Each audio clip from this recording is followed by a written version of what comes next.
Pardon, Hindi में।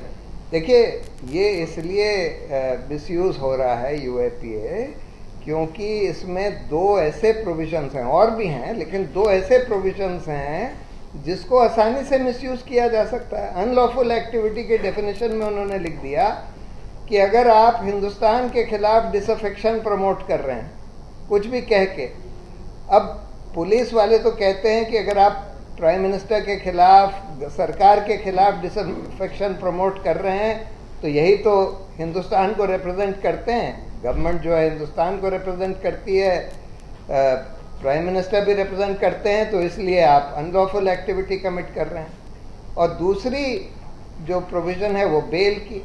Bell का normal कानून ये कहता है कि भाई आप को बेल देनी पड़ेगी अनलेस 3 में से एक कंडीशन प्रेजेंट हो। पहली बात कि आपको अगर बेल दी गई तो आप भाग जाएंगे, आप ट्रायल ही नहीं अटेंड करेंगे। दूसरा, बेल दी गई तो आप एविडेंस से टैंपर करेंगे।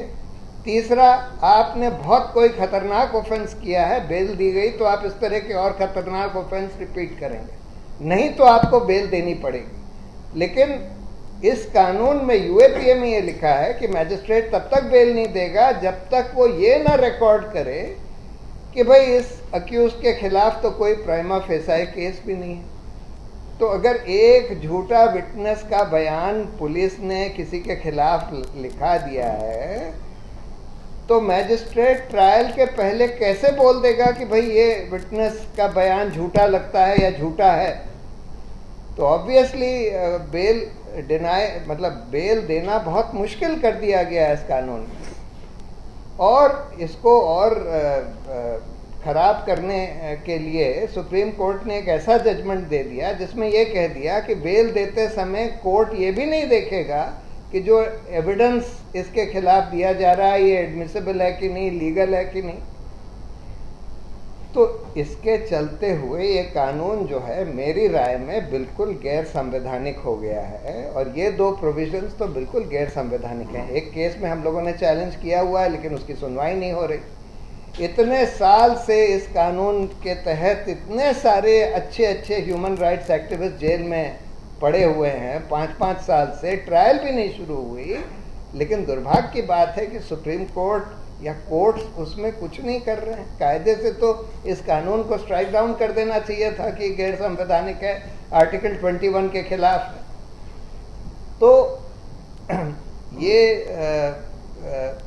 कारण है। लेकिन सबसे बड़ा कारण तो ये है कि आज जो एजेंसीज इस कानून को इम्प्लीमेंट कर रही है, एनआईए, ये सरकार की कठपुतली बन गई है। It's become a puppet of the state, of the government, and that is why it is using this law to harass, intimidate, incarcerate activists who are opposing the government, activists who are opposing the development model, activists, journalists, politicians, सभी को इसमें implicate किया जा रहा है।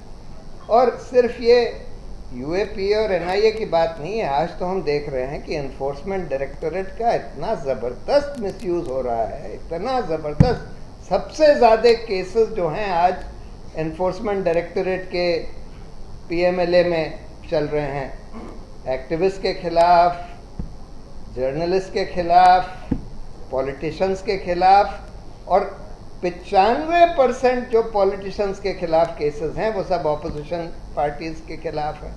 और हम देखते हैं जैसे शरद पवार, अजीत पवार और इस तरह के जो लोगों को ये लोग इम्प्लिकेट करते हैं, जैसे ही वो सरकार ज्वाइन कर लेते हैं, भाजपा ज्वाइन कर लेते हैं, उनको छोड़ दिया जाता है। बिल्कुल ज़बरदस्त दुरुपयोग किया जा रहा है इन एजेंसीज का और कानूनों का। पीएमएलए को ले लीजिए, यूएपीए को ले लीजिए, या इस तरह के और कई सारे और भी एजेंसीज हैं। इनकम टैक्स का, सीबीआई का भी दुरुपयोग किया जा रहा है, सभी का दुरुपयोग किया जा रहा है। तो इसलिए, और देखिए ये जो मिसयूज़ है या ये कानून है, ये ऐसा नहीं है कि सिर्फ ये भाजपा ने बनाए हैं या भाजपा ही इसको यूज़ कर रही है।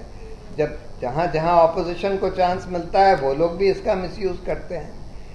अब कम से कम उन लोगों को ये बात समझ में आ जानी चाहिए, जब उनके खिलाफ इतना ज़्यादा दुरुपयोग किया गया है तो सबको ये बात समझ में आ जानी चाहिए कि ये बड़े खतरनाक कानून हैं और इस तरह से एजेंसीज का दुरुपयोग करना बहुत ही हमारे लोकतंत्र के लिए खतरनाक हो सकता है। और अब जो इन लोगों का अपॉइंटमेंट का प्रोसेस है, देखिए सीबीआई डायरेक्टर के लिए तो सुप्रीम कोर्ट ने बोल दिया कि अपॉइंटमेंट जो है वो एक कमेटी के द्वारा होगा जिसमें प्रधानमंत्री, लीडर ऑफ ऑपोजिशन और चीफ जस्टिस होंगे। लेकिन एनफोर्समेंट डायरेक्टरेट का अपॉइंटमेंट पूरा सरकार के हाथ में है, एनफोर्समेंट डायरेक्टर का। उसी तरह से एनआईए चीफ का अपॉइंटमेंट पूरा सरकार के हाथ में है।